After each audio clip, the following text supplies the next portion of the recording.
बिस्मिल्लाहिर्रहमानिर्रहीम। प्रोग्राम सियासी मैदान के साथ मैं हूं सैयद माजिद अली शाह। मुल्क में पाकिस्तान तहरीक इंसाफ के अवाम मसल चेहरे जान चुकी है। पाकिस्तान तहरीक इंसाफ की गलत पॉलिसियों की वजह से अवाम को शदीद मुश्किलात का सामना था। इस वक्त मेरे साथ मौजूद हैं आफ्ताब जदून साहब, जो कि लाहौर डिवीज़न यूथ विंग के नायब सदर हैं। इनसे दरियाफ्त करते हैं। जी ब्रदर, आप बताइएगा कि कल जिस तरह से असम्बली में ड्रामा रचाया गया, सुबह से लेकर रात लेट नाइट तक ये वोटिंग नहीं करवाई गई, इसको आप किस नज़र से देखते हैं और क्या आइंदा देखते हैं हम? जी बिस्मिल्लाहिर्रहमानिर्रहीम।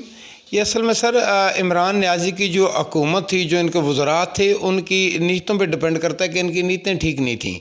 सुबह से ही इनको ये नीयत थी कि हमने ये वोटिंग करवानी ही नहीं है, लेकिन क्योंकि ये सुप्रीम कोर्ट ने कहा था तो उसका हुक्म आड़े हाथों आ रहा था। अब ये वो मतलब गोली थी कि ना तो इससे निकली जा रही थी और ना थूकी जा रही थी।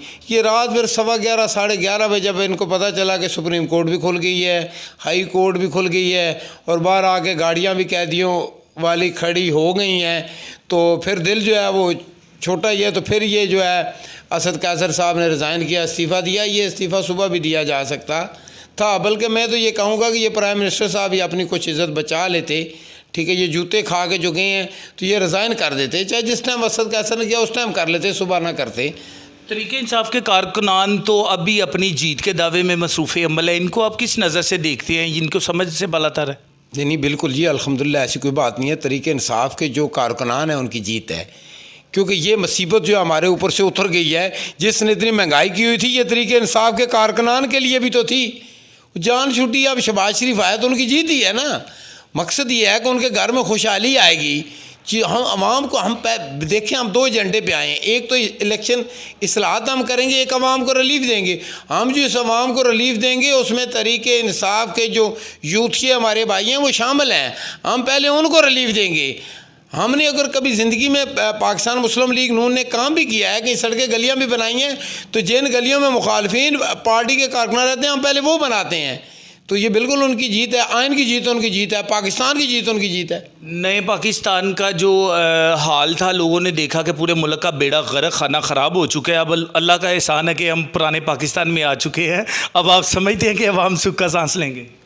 जी बिल्कुल बिल्कुल। देखें जी, ये इसमें कोई दो राय नहीं है कि यही नियाज़ी कहता था कि सुनामी आएगी। हम उस वक्त भी कहते हैं कि सुनामी एक तबाही और बर्बादी का नाम है, तो ये ना ही हमारे मुल्क में आए। तो वाकई उसने ये साबित किया, हर एंगल से इसने साबित किया कि वो सुनामी आई। और जब सुनामी जाती है तो वो चीज़ें बना के नहीं जाती, तबाह व बर्बाद करके जब जाती है तो ये बना के नहीं गए, आखिरी लम्बे तक इसने मुल्क पाकिस्तान को नुकसान किया है।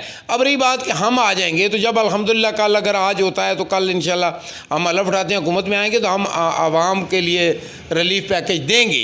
इसने जितने बार से कर्ज़ा लिया है 70 साल तारीख में तंज, वो कर्ज़ा पैसा किधर गया? आवाम पे तो एक टका नहीं लगाया, आवाम को तो कोई रिलीफ दिया नहीं।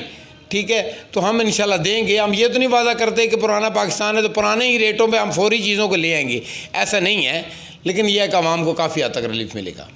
जी बिल्कुल। मुस्लिम लीग नून के यूथ विंग लाहौर डिवीज़न के नायब सदर आफ्ताब जदून साहब ने अपने इजहार ख्याल में मौजूदा दौर में जो इमरान खान की जानिब से इकदाम किए जा रहे थे, मुल्क मफलूज होकर रह गया था, महकमों को बेलगाम हो चुकी थी, करप्शन बेलगाम होने के बाद महकमे मफलूज होकर रह गए थे। अल्लाह का एहसान है, अदलिया की तरीक़ासाज़ फ़ैसलों की वजह से आज मुल्क बहरान से निकल आया। और इनका मज़ीद कहना था कि पाकिस्तान मुस्लिम लीग नून की जानिब से हुकूमत कायम की जाएगी और अवाम को रिलीफ देने के लिए तमाम तर सलाहियतें मरूएकार लाई जाएंगी और अवाम की बेहतरी के लिए, मुल्क की सालमियत के लिए पाकिस्तान मुस्लिम लीग नून ने जैसा कि माजी में इकदाम किए वैसे ही मुस्तकबिल में करके अवाम को रिलीफ दिया जाएगा। जी।